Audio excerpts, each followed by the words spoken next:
মাম্মা ভালোবাসি ইতে মাম্মা রামাদা ও কই 200-র বেশি সার্ভিস ও ফিচারে লেনদেনের সব বিকাশ অ্যাপে সম্ভব। এনাকে বগুড়া স্টেশনে পড়েছিল, সেখান থেকে হয়তো 2-3 দিন না খাওয়া অবস্থায় ছিল। তো সেখানেই মানে অন্যরকম একটা ইয়ে করতেছে। তো আমি কি করি, প্রতিদিনই মানে আমার তো ফার্মেসি আছে, তো ওষুধ কিনতে যাই। তো ওষুধ কিনতে যাই, ওখানে এক চক্কর যাই, ঘুরে আসি যে এখানে কোনো অসহায় মানুষ আছে নাকি, কারণ স্টেশনে এগুলো বেশি থাকে। তো তখনই আমি যাতেই এনাকে পাইছিলাম। তো সেখান থেকে নিয়েছি।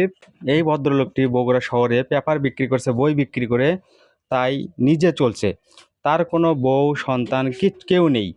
যখন উনি চলাফেরা করতে পারে না, তখন একদম নিরুপায় হয়ে এক মসজিদের কোণায় একটা ঝোপড়ি ঘরে উনি বসেছিলেন, মানে শুয়েছিলেন দীর্ঘ কয়েক মাস। ওখানে যারা নামাজ পড়তে আসছে তারাই একটুখানি খাবার দিছে, ওইভাবে চলছে। কিন্তু তার গোসল, ওষুধ খাওয়া, চিকিৎসা কেউ দায়িত্ব নেয়নি। তো ওখানে স্থানীয় লোকজন আমাকে দেখে, আমার ভিডিও দেখে, আমার এখানে কাজ দেখে প্রচার হয়েছে, সেটা দেখে আমাকে খবর দেয়। তাৎক্ষণিক আমি সেখান থেকে নিয়ে ওনাকে নিয়ে আসি। তারপর থেকে বেশ 6 মাস ধরে আমার এখানে আছে। রাস্তাঘাটের পাশে কিংবা রেল স্টেশনে এইসব মানুষ অসহায় জীবনযাপন করছিল। তাদেরকে খুঁজে বের করে বৃদ্ধাশ্রমে নিয়ে এসে সুচিকিৎসা, খাবার এবং আবাসনের ব্যবস্থা করেছে পল্লী চিকিৎসক সেবিন। কিন্তু সেবিনের পাশে নেই কোনো সামাজিক সংগঠন কিংবা সরকারের কোনো সংস্থা। এই মহৎ উদ্যোগে সরকারের সহযোগিতা কামনা করেছেন সেবিন সহ সংশ্লিষ্টরা।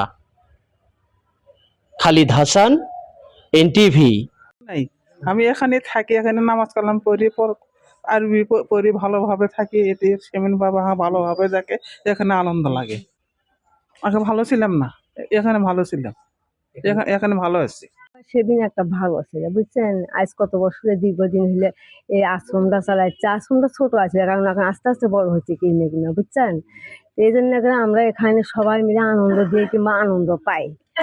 মহিলা খাওয়া দাওয়া ঠিক মতো খাওয়া দিচ্ছে, মহিলা পরিশ্রম করছে, ছেলেটা বাইরে চিকিৎসা করতেছে, ওই যা ওই মহিলা ফার্মেসি থেকে পায় এই দিয়ে এই সংসারটা চালায়।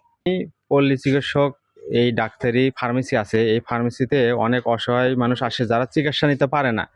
তারা টাকার অভাবে চিকিৎসা নিতে পারে না। তবে আমি প্রথম থেকেই 2-1 জনের ফ্রি চিকিৎসা, ফ্রি ওষুধ বাড়িতে গিয়ে ভিজিট করে দিই। তারপরে আমি অনেক ব্যস্ত থাকি, দিন-রাত 24 ঘন্টা ব্যস্ত থাকি। এই ব্যস্ত থাকে নিজেকে মাথার ভিতর অনেক পেইন হয়।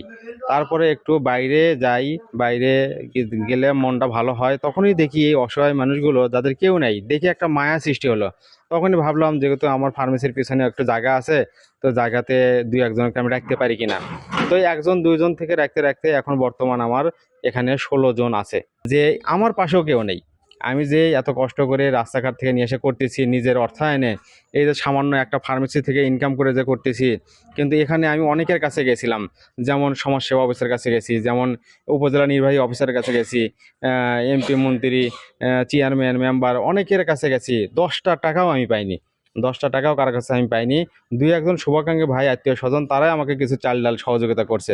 কিন্তু যারা ঊর্ধ্বতন কর্মকর্তারা আছে, সরকারি প্রশাসন কর্মকর্তা আছে, তারা আমার এখানে ভিজিটও করতে আসে না, দেখতেও আসে না। তাদেরকে বলি আসছে শুধু দেখার জন্য, এইটুকু পর্যন্ত তাদের সময় হয় না। দেখেন, সেবিন আমার ভাতিজা, উনি তার নিজ উদ্যোগে এই বৃদ্ধাশ্রম দীর্ঘ 4 বছর যাবৎ পরিচালনা করতেছেন। তা আমাদের খুব ভালো লাগে।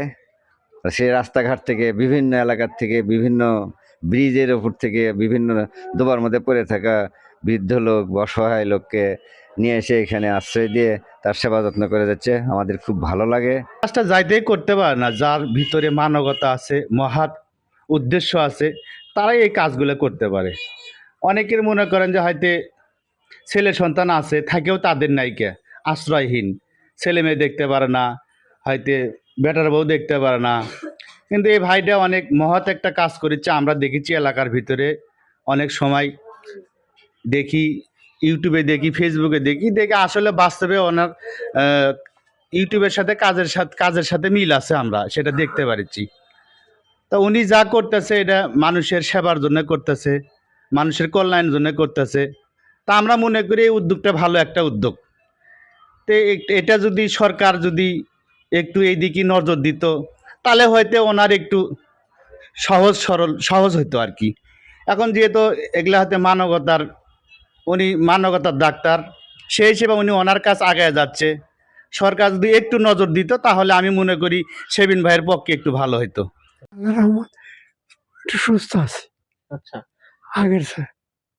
দেয় যতটুকু খাওয়ার প্রয়োজন অতটুকু। মাথার ব্রেন ঠিক ছিল না, এখানে এসে ভর্তি হয়েছি, মাথার ব্রেন ভালো হচ্ছে, তারপরে এমনিতে ভালো হয়ে যাবে।